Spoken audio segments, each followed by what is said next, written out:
स्वागत है आपका हमारे YouTube चैनल हनी वॉइस में। चलते हैं एक नई कहानी पर। रात के 12 बज रहे थे और मैं बहुत खामोशी से कमरे में आया और मैंने अपना लैपटॉप निकाला और गोद में रख लिया। आने वाले पलों को देखने के लिए पूरे तरीके से मैं तैयार था। ये पल मेरे बड़े भाई की शादी की रात के पल थे, जिन्हें मैं देखने के लिए बेताब था और उन पलों की वीडियो रिकॉर्ड करने के लिए भी तैयार था कि अचानक मैंने लैपटॉप पर भाभी को भाई के साथ कुछ ऐसी हरकत करते हुए देखा कि मैं सब छोड़ छाड़ कर भाई और भाभी के कमरे की तरफ भागा। भाभी भाई का वैसे तो सब कुछ ठीक था, पूरे घर वाले खुश थे क्योंकि मेरे बड़े भाई की शादी थी। लेकिन अगर इस घर में कोई खुश नहीं था तो वो मैं था। मैं अपनी परेशानी को छिपाने की बहुत कोशिश कर रहा था, लेकिन मैं खुद ब खुद चिड़चिड़ा हो रहा था और मैं बिना वजह चीजों की तोड़फोड़ कर रहा था। लेकिन मेरी इस तोड़फोड़ का भी कोई फायदा नहीं हुआ और फालतू में मैंने अपने ही कमरे का नुकसान किया था। बाहर तक मेरी कोई आवाज ही नहीं जा रही थी क्योंकि बाहर तो बहुत हंगामा था मेरे बड़ी भाई की शादी को लेकर और पूरा खानदान इकट्ठा था। काफी दिनों से हमारे घर में किसी का ध्यान मुझ पर नहीं था, सब ध्यान मेरे बड़े भाई पर था और पूरे घर में उन्हीं की बातें चल रही थी। मेरे बड़े भाई से मुझे शुरू से नफरत थी, न जाने क्यों ये नफरत इतनी थी, होनी नहीं चाहिए थी। वो मेरा सगा भाई था लेकिन फिर भी वो मुझे अच्छा नहीं लगता था। अपने गुस्से की वजह से इस घर में मेरे बड़े भाई की सुनी जाती थी। जो वो बोलता था उस घर में वही होता था। मेरे बड़े भाई का ऑर्डर आखिरी ऑर्डर होता था और हम सब घर वालों को इस ऑर्डर को पूरा करना होता था। अगर कहा जाए कि माँ बाबा को अपनी औलाद में सबसे ज्यादा मेरे बड़े भाई से मोहब्बत थी तो ये कहना गलत नहीं होगा। हालांकि मैं छोटा बेटा था और छोटा बेटा लाडला होता है, लेकिन यहाँ तो गंगा उल्टी ही बह रही थी। शुरू से बड़े भाई को ही अहमियत दी जाती थी, लेकिन आज उनकी शादी की वजह से कुछ ज्यादा ही अहमियत उन्हें मिल रही थी और ये मुझसे बर्दाश्त नहीं हो रहा था। उन्हें सिर्फ अहमियत ही नहीं मिल रही थी बल्कि उन्हें मेरे बचपन की मोहब्बत भी मिल रही थी, जिसे मैंने अपने बचपन से बहुत ज्यादा चाहा था, बहुत ज्यादा प्यार किया था। उसका नाम मीरा था। मीरा मुझे शुरू से पसंद थी और बड़े होकर ये पसंद बहुत ज्यादा प्यार में बदल गई और प्यार ने जुनूनी इश्क की सूरत ले ली। और जब प्यार जुनून बन जाए तो इंसान अपने बस में नहीं होता है और अगर कोई इससे इसका ये इश्क छीन ले तो इंसान पागल हो जाता है। और मैं भी पागल ही होता जा रहा था। पिछले महीने बहुत ही खुशी के दिन गुजर रहे थे। मेरे घर में कहीं जाने की जोरों शोरों से तैयारी चल रही थी। मेरी माँ बहुत अच्छे से तैयार होकर कहीं जाने को कह रही थी। मैंने उनसे कहा कि आप कहाँ जा रही हैं, तो उन्होंने कहा कि मैं मीरा के लिए अपने बेटे का हाथ मांगने जा रही हूँ। ये बात उन्होंने मेरे गाल पर अपने हाथ से प्यार करते हुए कहा तो मैं खुश हो गया और मुझे लगा कि मेरी माँ मेरा रिश्ता मीरा के लिए लेकर जा रही है। मैं समझा कि मेरे माँ बाबा मेरा रिश्ता लेकर गए हैं मीरा के घर। लेकिन मेरे सर पर धमाका तब हुआ जब मुझे मालूम हुआ कि मीरा से मेरा नहीं, मेरे बड़े भाई का रिश्ता तय हुआ है। तो मैं अपनी माँ के पास गया और मैंने उनसे कहा कि आपने ये क्या कर दिया है। मैं मीरा से प्यार करता हूँ और आपने मेरे प्यार को मेरे भाई के हवाले कर दिया। मैं तो समझा कि आप मेरे रिश्ते की बात करने जा रही हैं। मेरी बात सुनकर मेरी माँ ने एक जोरदार थप्पड़ मेरे मुंह पर मारा था। मुझे बिल्कुल भी इसकी उम्मीद नहीं थी। मेरी माँ ने कहा कि शर्म करो, वो तुम्हारे भाई की होने वाली बीवी है। तुम्हारे भाई ने उसे पसंद किया है और अब वो तुम्हारी भाभी बनने जा रही है और तुम इसके लिए इस तरह के गंदे लफ्ज इस्तेमाल कर रहे हो। तुम्हें ये सोचना भी नहीं चाहिए मीरा के बारे में अब, क्योंकि वो तुम्हारी भाभी बनने वाली है। ये मेरी माँ की तरफ से पड़ा हुआ थप्पड़ नहीं था। ये थप्पड़ तो जैसे किस्मत ने मुझे मारा था। इस थप्पड़ के पड़ने के बाद मैं गुस्से में आ गया और मुझे कुछ समझ में नहीं आया मैं क्या करूं। मैं कुछ देर के लिए घर छोड़कर चला गया, लेकिन किसी को कोई फर्क ही नहीं पड़ा था। मेरे माँ बाबा मुझसे नाराज थे और अभी तो बड़े भाई को मालूम भी नहीं था कि मैं किस बात पर नाराज हूँ। कुछ दिन सड़कों की ठोकरें खाने के बाद मजबूरन मुझे घर वापस आना पड़ा, क्योंकि मेरे पास रहने के लिए ठिकाना नहीं था और मुझे अपने कमरे के बगैर नींद भी नहीं आती थी। लेकिन अफसोस इस बात का था कि किसी को मेरी फिक्र ही नहीं थी। हर कोई भाई की खुशी मनाने में बिजी था और पूरा घर ऐसे सज चुका था जैसे शादी वाले घर होते हैं। मैं तो जैसे अंगारों में जल रहा था और मैंने फैसला कर लिया था कि मेरे भाई की शादी को बर्बाद करके रहूंगा। पहले तो ये शादी होने ही नहीं दूंगा और अगर ये शादी गलती से हो भी गई तो इसे कामयाब नहीं होने दूंगा। इसी मकसद के लिए मैंने मीरा को फोन किया और उससे मिलने को कहा, तो उसने कहा कि वो मुझे नहीं मिलना चाहती है। मैंने उससे कहा कि मैं उससे मोहब्बत करता हूँ, उससे शादी करना चाहता हूँ, वो भाई से शादी करने से मना कर दे। लेकिन जवाब में मीरा ने मुझे जो कहा उसे सुनकर मेरे होश उड़ गए। मीरा ने कहा, तुम्हारी औकात ही क्या है तुम्हारे बड़े भाई के सामने। तुम्हारे बड़े भाई की बहुत अच्छी नौकरी है, उनके पास गाड़ी है, वो एक मेहनती इंसान है और मुझे पसंद है। मैं बहुत खुश हूँ इस रिश्ते से। और तुम हो क्या अपने बड़े भाई के आगे? दिन रात आवारागर्दी करना तुम्हारा काम है। ना तुम पढ़ाई कर सके, ना कोई मेहनत करते हो, और बात करते हो मुझसे शादी करने की। मुझ जैसी लड़की से शादी करने के लिए तुम्हें पहले मेरे लायक बनना पड़ेगा। लेकिन अफसोस कि अब तुम्हारी किसी मेहनत का कोई फायदा नहीं है। अब वक्त गुजर चुका है। हाँ, अगर ये रिश्ता तय होने से पहले तुम मेहनत करते, अपने पैरों पर खड़े हो जाते, तो मैं तुम्हारे प्यार को अपना लेती। लेकिन अब तो तुम्हें मेरे बारे में इस तरह सोचना भी नहीं चाहिए। मैं तुम्हारी भाभी बनने वाली हूँ और बेहतरी इसी में है कि तुम इस प्यार के रिश्ते को यहीं पर खत्म कर दो। मैं जो पहले से अंगारों में जल रहा था, मीरा की दिल चीर देने वाली बातों ने तो मुझे जख्मी कर दिया था और मैं बिल्कुल टूट सा गया था। अगर उसे मना ही करना था तो वो सही से मना कर सकती थी, लेकिन उसने मेरी तौहीन की थी, मेरी बेइज्जती की थी। अगर वो मेरी बेइज्जती किए बगैर मना करती तो शायद मैं मान जाता। लेकिन जिन लफ्जों में उसने मुझे मना किया था, वो मना करना नहीं, वो उसने मुझे धुतकारा था और मेरी बेइज्जती की थी। मैं वो भूल नहीं पा रहा था और मेरी हालत ऐसी थी कि काटो तो बदन में खून ना निकले। फिर वो दिन भी आ गया कि मेरे भाई की शादी मीरा से हो गई और अगले दिन उनकी विदाई थी और मैं अपने कमरे के चक्कर काट रहा था। फिर मुझे एक प्लान सूझा। जितनी तकलीफ मुझे मिल रही थी, मैं उससे कहीं ज्यादा तकलीफ अपने भाई, मीरा और सब घर वालों को देना चाहता था। मैं चुप बैठने वालों में से तो बिल्कुल भी नहीं था। मैं फौरन से मार्केट गया और वहां से एक ऐसा कैमरा लेकर आया जो बहुत ही एडवांस कैमरा था। शादी का दिन है तो सब घर वाले शादी में चले गए।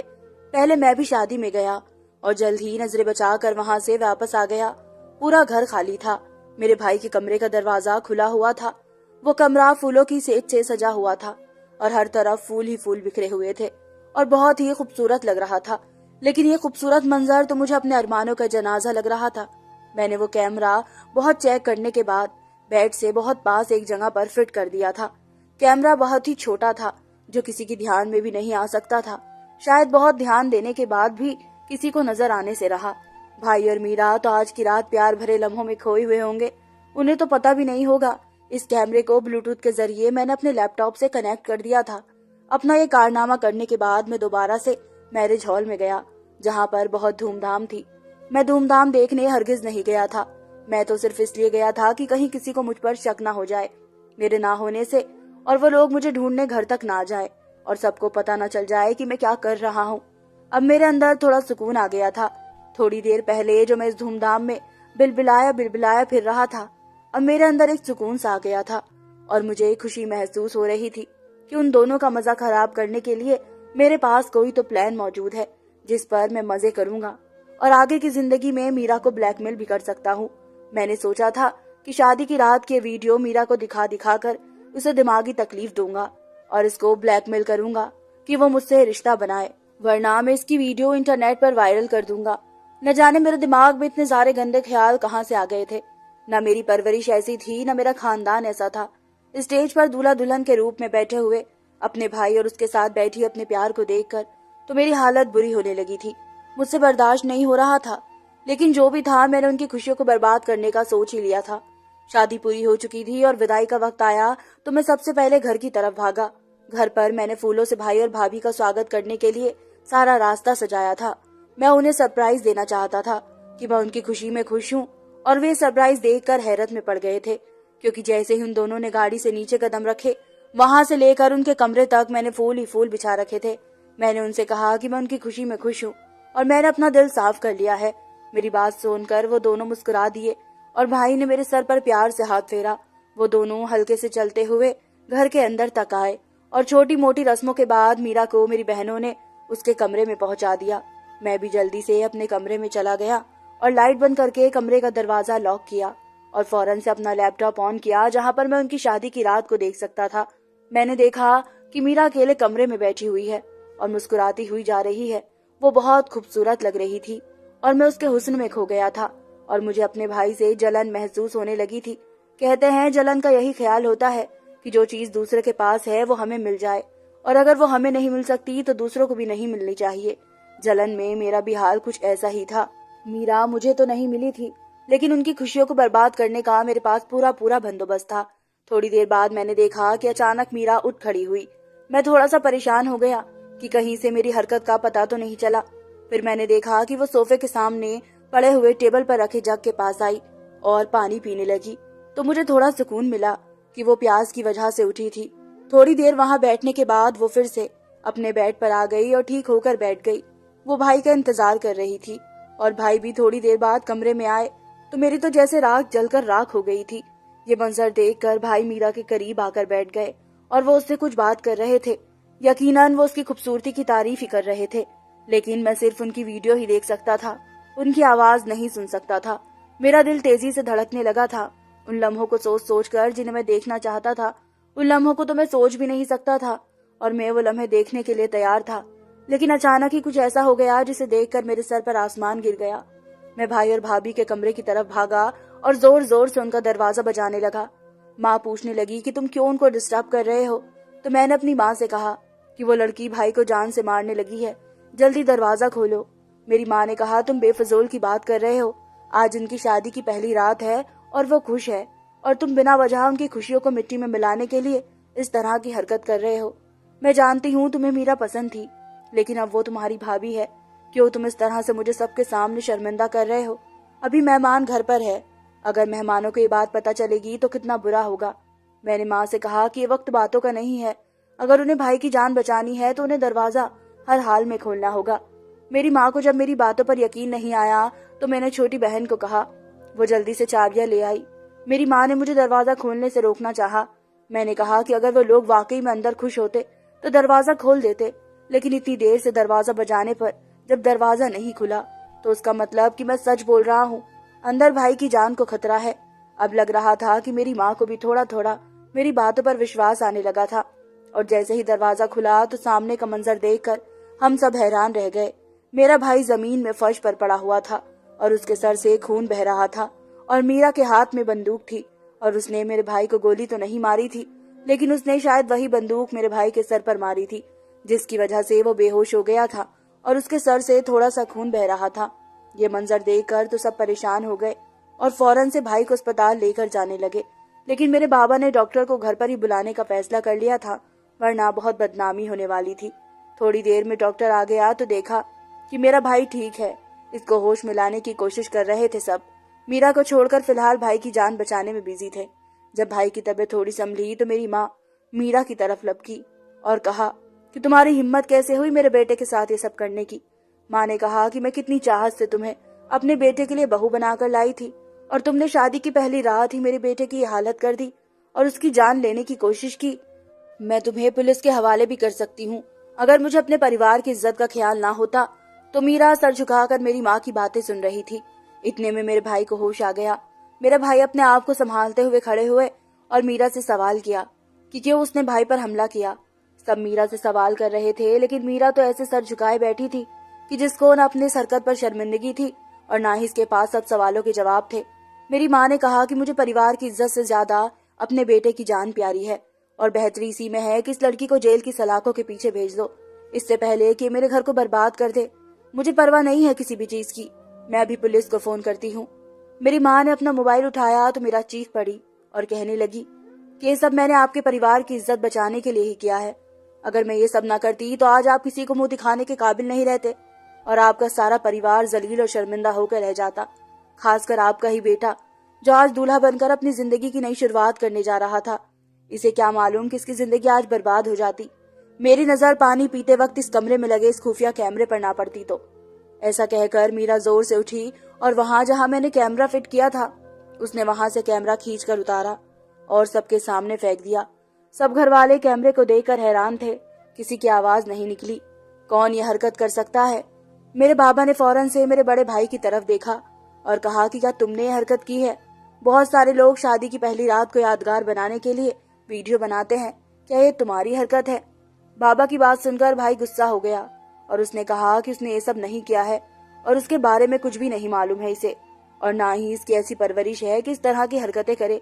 मेरी तो यह हालत थी कि दिल कर रहा था जिंदा जमीन में गड़ जाऊं। न जाने कहां से मीरा को ये खबर हो गई और कैसे इसकी नजर उस कैमरे तक पहुंच गई, लेकिन अभी तक ये पता नहीं चला था कि ये काम किसने किया था। अभी तक मेरा नाम नहीं आया था।